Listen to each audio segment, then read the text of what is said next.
ನಮಸ್ಕಾರ, ಕನ್ನಡ ಅವನ್ಗೆ ಸ್ವಾಗತ. ನಾನು ಭಾಗ್ಯನಾರಾಯಣ ಬೊಗ್ಗವರಪು. ಕಾಂಗ್ರೆಸ್ ಗೆದ್ದಿರುವ ಚುನಾವಣೆಗಳನ್ನು ಸೋಲೋದ್ರಲ್ಲಿ ಎತ್ತಿದ ಕೈ, ಅವರ ಸಿಂಬಲ್ ಕೈ. ಗೆಲ್ಲಬೇಕಾದ ಚುನಾವಣೆಗಳನ್ನು ಸೋಲೋದ್ರಲ್ಲೂ ಎತ್ತಿದ ಕೈ.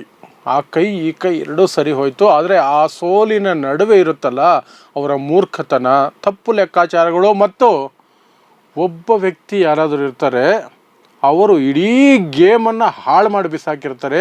ಆದರೆ ಅವರನ್ನೇ ಹೈಕಮಾಂಡ್ ಅತಿ ಹೆಚ್ಚು ನಂಬ್ಕೊಂಡಿರುತ್ತೆ. ಅಂತಹ ಒಂದು ವ್ಯಕ್ತಿನೇ ಮಹಾರಾಷ್ಟ್ರದಲ್ಲಿ ಇನ್ನೇನು ಕಾಂಗ್ರೆಸ್ ನೇತೃತ್ವದಲ್ಲಿ MVA ಮಹಾವಿಕಾಸ್ ಅಘಾಡಿ, ಶರದ್ ಪವಾರ್, ಉದ್ಧವ್ ಠಾಕ್ರೆ ಗೆದ್ದೇ ಬಿಟ್ಟರು, ಸರ್ಕಾರಕ್ಕೆ ಬಂದೇ ಬಿಟ್ಟರು, ಅಧಿಕಾರ ವಹಿಸ್ಕೊಂಡೇ ಬಿಟ್ಟರು ಅನ್ನುವಂತಹ ರೀತಿ ಇದ್ದಂತಹ ಸಂದರ್ಭದಲ್ಲಿ ಅದೆಲ್ಲವನ್ನು ಹಾಳು ಮಾಡಿ ಕಾಂಗ್ರೆಸ್ಸನ್ನು ಮಕಾಡೆ ಮಲಗಿಸಿ ಕಾಂಗ್ರೆಸ್ ಜೊತೆಗೆ ಉದ್ಧವ್ ಠಾಕ್ರೆ, ಶರದ್ ಪವಾರನ್ನು ಕೂಡ ಮುಳುಗಿಸಿದಂತಹ ಮಹಾನ್ ಕಾಂಗ್ರೆಸ್ ನಾಯಕ, ಮಹಾರಾಷ್ಟ್ರದ ರಾಜ್ಯಾಧ್ಯಕ್ಷ ಮಿಸ್ಟರ್ ನಾನಾ ಪಟೋಲೆ ಅನ್ನುವಂತಹ ಈ ವ್ಯಕ್ತಿ ಇಡೀ ಗೇಮನ್ನು ಹಾಳು ಮಾಡಿದ್ದು. ಯಾವ ರೀತಿ ಹರಿಯಾಣದಲ್ಲಿ ಭೂಪೇಂದ್ರ ಸಿಂಗ್ ಹುಡ್ಡಾ ಸಿಂಗಲ್ ಹ್ಯಾಂಡೆಡ್ ಆಗಿ ಕಾಂಗ್ರೆಸ್ಸನ್ನು ಮುಳುಗಿಸಿದ್ರು, ಅದೇ ರೀತಿ ನಾನಾ ಪಟೋಲೆ ಮಹಾರಾಷ್ಟ್ರದಲ್ಲಿ ಸಿಂಗಲ್ ಹ್ಯಾಂಡ್ ಆಗಿ ಕಾಂಗ್ರೆಸ್ ಜೊತೆಗೆ ಶರದ್ ಪವಾರ್ ಮತ್ತು ಉದ್ಧವ್ ಠಾಕ್ರೆಯನ್ನು ಮುಳುಗಿಸಿದ್ರು, ಜಲಸಮಾಧಿ ಮಾಡಿಬಿಟ್ರು. ಸೊ ನಿಮಗೆಲ್ಲ ಗೊತ್ತಿರೋ ಹಾಗೆ ಮಹಾರಾಷ್ಟ್ರದಲ್ಲಿ ಚುನಾವಣಾ ಫಲಿತಾಂಶಗಳು ಏನಾಯಿತು ಅಂತ, ಅಲ್ಲಿ 288 ಸ್ಥಾನಗಳ ಪೈಕಿ BJPನೇ 132 ಸ್ಥಾನ ಗೆದ್ದಿದೆ.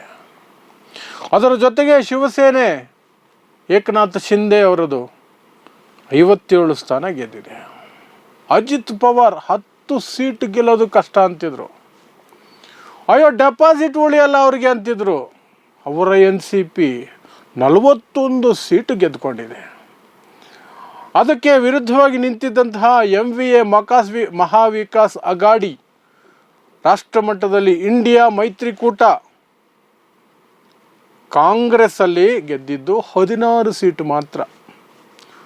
ಸುಮಾರು 100ಕ್ಕೂ ಹೆಚ್ಚು ಸ್ಥಾನಗಳಲ್ಲಿ ಸ್ಪರ್ಧೆ ಮಾಡಿ 16 ಸ್ಥಾನಗಳನ್ನು ಮಾತ್ರ ಗೆದ್ದಿದೆ. ಶಿವಸೇನೆ ಉದ್ಧವ್ ಠಾಕ್ರೆ ಬಣ 20 ಸ್ಥಾನಗಳನ್ನು ಮಾತ್ರ ಗೆದ್ದಿದೆ. ಸುಮಾರು ಅವರು 90 ಸ್ಥಾನಗಳವರೆಗೆ ಸ್ಪರ್ಧೆ ಮಾಡಿದರು. ಇನ್ನು 85 ಚಿಲ್ಲರೆ ಸ್ಥಾನಗಳಲ್ಲಿ ಸ್ಪರ್ಧೆ ಮಾಡಿದಂತಹ ಶರದ್ ಪವಾರ್ ಬಣ NCP ಕೇವಲ 10 ಸ್ಥಾನಗಳಿಗೆ ತೃಪ್ತಿ ಪಡಬೇಕಾಯಿತು. ಹಾಗಾಗಿ ಮಹಾವಿಕಾಸ್ ಅಘಾಡಿ ಕೇವಲ 46 ಸ್ಥಾನಗಳನ್ನು ಮಾತ್ರ ಪಡ್ಕೊಳ್ತು. ಇಲ್ಲಿ NDA ಅಂತ ಏನು ರಾಷ್ಟ್ರ ಮಟ್ಟದಲ್ಲಿ ಕರಿತೀವಿ, ಮಹಾಯುತಿ ಅಂತ ಮಹಾರಾಷ್ಟ್ರದಲ್ಲಿ ಕರಿತೀವಿ, BJP ನೇತೃತ್ವದಲ್ಲಿ ಅದು 230 ಸ್ಥಾನಗಳನ್ನು ಪಡ್ಕೊಳ್ತು. 230 ಸ್ಥಾನ. ಆ ಮೂಲಕ ಮಹಾರಾಷ್ಟ್ರದಲ್ಲಿ ಸುಮಾರು 40 ವರ್ಷಗಳ ನಂತರ ಅಧಿಕೃತವಾಗಿ ವಿರೋಧ ಪಕ್ಷ ಇರೋದಿಲ್ಲ. ಈ ಬಾರಿ ಅಧಿಕೃತವಾಗಿ ವಿರೋಧ ಪಕ್ಷ ಇರೋದಿಲ್ಲ. ಯಾಕೆಂದರೆ ಯಾರಿಗೂ ಸಹ 29 ಸ್ಥಾನಗಳು ಅಥವಾ 28 ಸ್ಥಾನ ಬಂದಿಲ್ಲ. 29 ಸ್ಥಾನ ಬೇಕು. 10%, ಟೋಟಲಲ್ಲಿ 10% ಆದರೂ ಇರಬೇಕು ಒಂದು ಪಕ್ಷಕ್ಕೆ ವಿಪಕ್ಷವಾಗಲಿಕ್ಕೆ, ಅಧಿಕೃತವಾಗಿ ವಿಪಕ್ಷ ಆಗಲಿಕ್ಕೆ. ಯಾವ ರೀತಿ ಕೇಂದ್ರದಲ್ಲಿ ಕಳೆದ 10 ವರ್ಷ, ಸುಮಾರು 2014ರಿಂದ 24ರವರೆಗೆ ಅಧಿಕೃತವಾಗಿ ವಿರೋಧ ಪಕ್ಷ ಇರಲಿಲ್ಲ. ಯಾಕೆಂದರೆ ಯಾವ ಪಕ್ಷವೂ ಸಹ, ಕಾಂಗ್ರೆಸ್ಸು ಸಹ 54 ಸ್ಥಾನಗಳನ್ನು ಪಡ್ಕೊಂಡಿರಲಿಲ್ಲ. ಹಾಗೆ ಈಗ ಅದೇ ಒಂದು ಗ್ರೇಟ್ ಅಚೀವ್ಮೆಂಟನ್ನು ಕಾಂಗ್ರೆಸ್ ಮಹಾರಾಷ್ಟ್ರದಲ್ಲಿ ಮಾಡಿದೆ. Very good. ಯಾಕೆ ಹೀಗಾಯಿತು? ನಾನು ಹೇಳ್ದಂಗೆ ನಾನಾ ಪಟೋಲೆ ಮೇಲೆ ಯಾಕೆ ಆರೋಪಗಳು ಕೇಳಿ ಬರ್ತಾ ಇದೆ ಈಗ ಅಂದರೆ, ಹರಿಯಾಣದನ್ನು ತಗೊಂಡಾಗ ಹರಿಯಾಣದಲ್ಲಿ 90 ಸ್ಥಾನಗಳಿತ್ತು. 90 ಸ್ಥಾನಗಳ ಪೈಕಿ ಅಲ್ಲಿ ಒಳಜಗಳ ದೊಡ್ಡ ಮಟ್ಟದಲ್ಲಿತ್ತು. ಕುಮಾರಿ ಶೈಲಜಾ ಮುಖ್ಯಮಂತ್ರಿ ಆಗಬೇಕು ಅಂತ ಒಂದು ಕಡೆ, ಸುರ್ಜೇವಾಲಾ ಮುಖ್ಯಮಂತ್ರಿ ಆಗಬೇಕು ಅಂತ ಒಂದು ಕಡೆ, ಭೂಪೇಂದ್ರ ಸಿಂಗ್ ಹುಡ್ಡಾ, 3 ಜನ ಕಾಂಗ್ರೆಸ್ ಹಿರಿಯ ನಾಯಕರು ಕಿತ್ತಾಡ್ತಾ ಇದ್ರು. ಚುನಾವಣಾ ಪ್ರಚಾರಗಳಿಗೆ ಒಬ್ರಿಗೊಬ್ರು ಸಹಕರಿಸ್ತಾ ಇರಲಿಲ್ಲ. ಆದರೆ ಕಾಂಗ್ರೆಸ್ ಒಂದು ವ್ಯಕ್ತಿಯನ್ನು ಮಾತ್ರ ನಂಬ್ಕೊಂಡಿತ್ತು, ಅದು ಹುಡ್ಡಾ ನಂಬ್ಕೊಂಡಿತ್ತು. ಹುಡ್ಡ ಗೆಲ್ಲಿಸ್ಕೊಂಡು ಬಂದ್ಬಿಡ್ತಾರೆ. ನಾವು ಅಧಿಕಾರಕ್ಕೆ ಬಂದಾಯಿತು, ಈ ಚುನಾವಣೆ ಔಪಚಾರಿಕ ಮಾತ್ರ ಅನ್ನೋ ರೀತಿ ಕಾಂಗ್ರೆಸ್ ಬಿಹೇವ್ ಮಾಡ್ತಾ ಇತ್ತು. 90 ಸ್ಥಾನಗಳಲ್ಲಿ 70 ಸ್ಥಾನಗಳಿಗೆ ಟಿಕೆಟನ್ನು ಹುಡ ಹೇಳಿದ ವ್ಯಕ್ತಿಗಳಿಗೆ ಕೊಡ್ತು. 90ರಲ್ಲಿ 70 ಸ್ಥಾನಗಳಿಗೆ ಹುಡ ಹೇಳಿದ ವ್ಯಕ್ತಿಗಳಿಗೆ ಕೊಡ್ತು. ಅದೇ ಮಾರಕ ಆಯಿತು. BJP ಅಲ್ಲಿ ಆರಾಮಾಗಿ ಗೆದ್ಕೊಂಡ್ಬಿಡ್ತು. ಹರಿಯಾಣದಲ್ಲಿ 90ರಲ್ಲಿ 48 ಸ್ಥಾನಗಳನ್ನು BJP ಪಡ್ಕೊಳ್ತು. 20 ಬಂದರೆ ದೊಡ್ಡ ವಿಚಾರ ಅಂತ ಹೇಳಲಾಗ್ತಿತ್ತು. ಇನ್ಕ್ಲೂಡಿಂಗ್ ಗೋಧಿ ಮಾಧ್ಯಮ ಹೇಳ್ತಾ ಇತ್ತು BJP ಗೆಲ್ಲೋಕ್ಕೆ ಸಾಧ್ಯನೇ ಇಲ್ಲ ಅಂತ. ಅಂತಹ ಜಾಗದಲ್ಲಿ ಕಾಂಗ್ರೆಸ್ ಮಾಡಿಕೊಂಡ ಎಡವಟ್ಟು, ಓವರ್ ಕಾನ್ಫಿಡೆನ್ಸು ಅವರನ್ನು 37ಗೆ ಬಂದು ನಿಲ್ಲಿಸ್ತು. ಅಲ್ಲಿ ಹರಿಯಾಣದ ಕಥೆ ಮುಗೀತು. ಸೇಮ್ ಮಾಡಿದ ತಪ್ಪಿನಿಂದ ತಿದ್ದುಕೊಳ್ಳುವ ಜಾಯಮಾನ ಕಾಂಗ್ರೆಸ್ಗಿಲ್ಲ. ಮತ್ತೆ ಅದನ್ನೇ ಮಾಡ್ತು. ಮಹಾರಾಷ್ಟ್ರದಲ್ಲಿ ರಿಪೀಟ್ ಮಾಡ್ತು. ಏನು ಮಾಡ್ತು? ನಾನಾ ಪಟೋಲೆ ಅನ್ನುವಂತಹ ವ್ಯಕ್ತಿಯನ್ನು ನಂಬಿತು. 100+ ಸೀಟುಗಳಲ್ಲಿ ಕ್ಯಾಂಡಿಡೇಟ್ನ ಹಾಕಿದ್ರಲ್ಲ, ಅದರಲ್ಲಿ 70+ ಸೀಟುಗಳು ನಾನಾ ಪಟೋಲೆ ಹೇಳಿದವರಿಗೆ ಸೀಟು.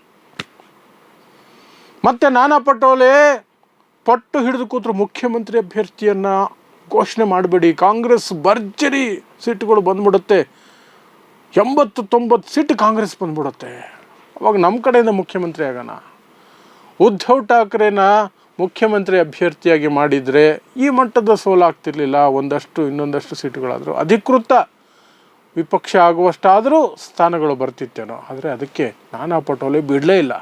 ಹೈಕಮಾಂಡ್ ಕಿವಿ ಕಚ್ಚಿದ್ದು. ಅವರು ನಂಬಿದ್ದು. ರಾಹುಲ್ ಗಾಂಧಿ, ಮಲ್ಲಿಕಾರ್ಜುನ ಖರ್ಗೆ ನಾನಾ ಪಟೋಲೆಯನ್ನು ಪೂರ್ತಿಯಾಗಿ ನಂಬಿಬಿಟ್ರು.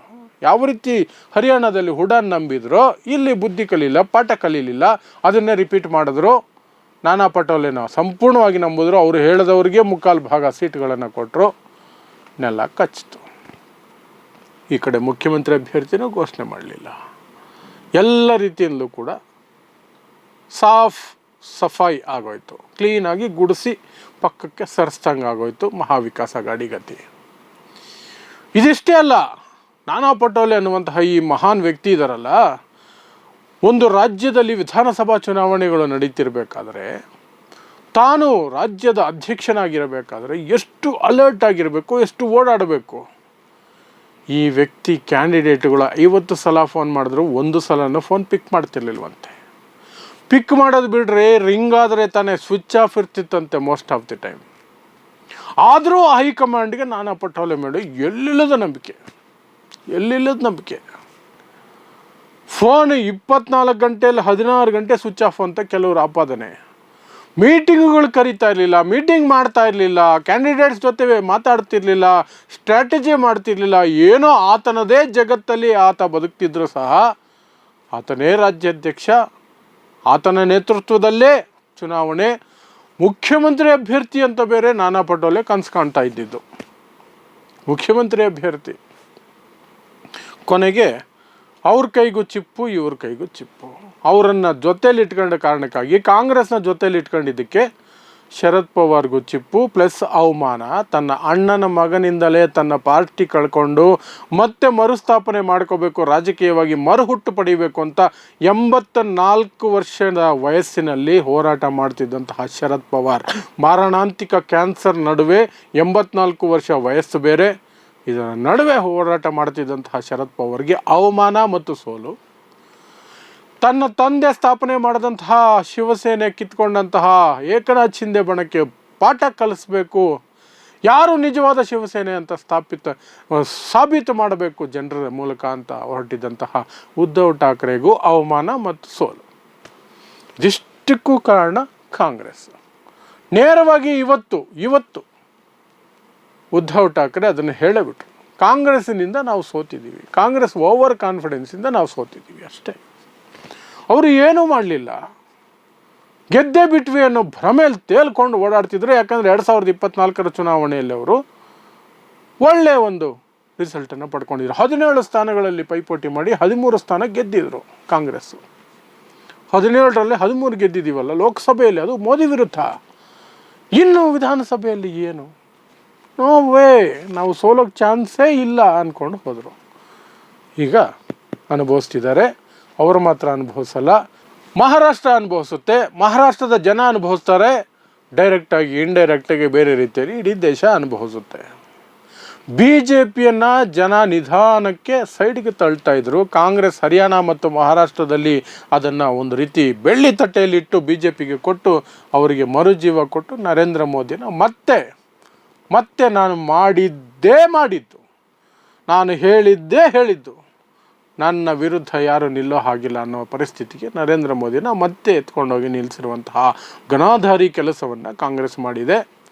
ಮಹಾರಾಷ್ಟ್ರದಲ್ಲಿ ಅದರ ನೇತೃತ್ವವನ್ನು ಶ್ರೀಮಾನ್ ನಾನಾ ಪಟೋಲೆ ಅವರು ವಹಿಸ್ಕೊಂಡಿದ್ದಾರೆ. ಇದು ಕಾಂಗ್ರೆಸ್ಸಿನ ಸ್ಥಿತಿಯೋ ದುಸ್ಥಿತಿಯೋ ಹಾಳಾಗಿ ಹೋಗಲಿ, ಕಾಂಗ್ರೆಸ್ ಸೋತಿರೋದ್ರಿಂದ ಯಾರಿಗೂ ಏನೂ ನಷ್ಟ ಇಲ್ಲ. ಆದರೆ ಅದು ದೇಶಕ್ಕೆ ಎಫೆಕ್ಟ್ ಆಗ್ತಿದೆಯಲ್ಲ, ಸರ್ವಾಧಿಕಾರದ ಕಡೆಗೆ ಈ ದೇಶನ ಒಡೆಸ್ಕೊಂಡು ಹೋಗ್ತಿರುವಂತಹ ಒಂದು ಗುಂಪಿಗೆ ಲಾಭ ಆಗ್ತಿದೆಯಲ್ಲ, ಅದು ಸಂಕಟ ಅಷ್ಟೇ, ಬೇರೆ ಏನಿಲ್ಲ. ಕಾಂಗ್ರೆಸ್ ಸೋತು ಮನೆಗೆ ಹೋದರೆ ಯಾವ ನಷ್ಟನೂ ಇಲ್ಲ. ಆದರೆ ದೇಶಕ್ಕಾಗೋ ನಷ್ಟಕ್ಕೆ ಕಾಂಗ್ರೆಸ್ ಉತ್ತರ ಕೊಡಬೇಕಾಗತ್ತೆ. ಈ ರೀತಿ ಚುನಾವಣೆಗಳನ್ನು ಮಾಡೋದಾದರೆ, ಈ ರೀತಿಯೇ ಇವರ ನಡವಳಿಕೆ ಇರೋದಾದರೆ ಕಾಂಗ್ರೆಸ್ಸು ಚುನಾವಣೆಗೆ ನಿಲ್ಲದೆ ಬಾಯಿ ಮುಚ್ಚಿಕೊಂಡು ಮನೇಲಿರೋದೇ ಬೆಟರ್. ಅಟ್ಲೀಸ್ಟ್ ಆಪೋಸಿಷನ್ ಲೋಕಲ್ ಪಾರ್ಟಿಗಳು ಅಂದರೆ ಕ್ಷೇತ್ರೀಯ ಪಕ್ಷಗಳು ಒಳ್ಳೆ ಫೈಟ್ ಕೊಡ್ತಾ ಇದ್ದಾವೆ. ಅವರಾದರೂ ಒಂದು ಮಟ್ಟಕ್ಕೆ ಕನಿಷ್ಠ ಅಧಿಕೃತ ವಿಪಕ್ಷದ ಸ್ಥಾನಕ್ಕೆ ಹೋಗುವಷ್ಟು ಮಟ್ಟಕ್ಕಾದರೂ ಗೆಲುವನ್ನು ಸಾಧಿಸ್ಕೊಳ್ತಾರೆ. ಕಾಂಗ್ರೆಸ್ ಸೈಡ್ಗೆ ಹೋದರೆ ಅಷ್ಟಾದರೂ ನಡೆಯುತ್ತೆ ಅನ್ನುವಂತಹ ಮಾತುಗಳು ಈಗ ನಡೆಯೋದಕ್ಕೆ ಆರಂಭ ಆಗಿದೆ. ನೋಡೋಣ ಇನ್ನು ಯಾವೆಲ್ಲ ಸ್ಥಿತಿಗೆ ಕಾಂಗ್ರೆಸ್ ಹೋಗುತ್ತೆ, ಆ ಮೂಲಕ ದೇಶನೂ ಎಲ್ಲಿಗೆ ಕರ್ಕೊಂಡೋಗಿ ತಲುಪಿಸುತ್ತೆ ಅನ್ನೋದು ಮುಂದಿನ ದಿನಗಳಲ್ಲಿ ಗೊತ್ತಾಗುತ್ತೆ. ಯಾಕಂದರೆ ಫೆಬ್ರವರಿ ತಿಂಗಳಲ್ಲಿ ದೆಹಲಿಯ ಚುನಾವಣೆ ಇದೆ, ಮುಂದಿನ ವರ್ಷದ ಅಂತ್ಯಕ್ಕೆ ಬಿಹಾರದ ಚುನಾವಣೆ ಇದೆ. Let us see. ನೋಡ್ತಾ ಇರಿ ಸಮಾಜಕ್ಕಾಗಿ ಕನ್ನಡ 1 ನ್ಯೂಸ್. ನಮಸ್ಕಾರ.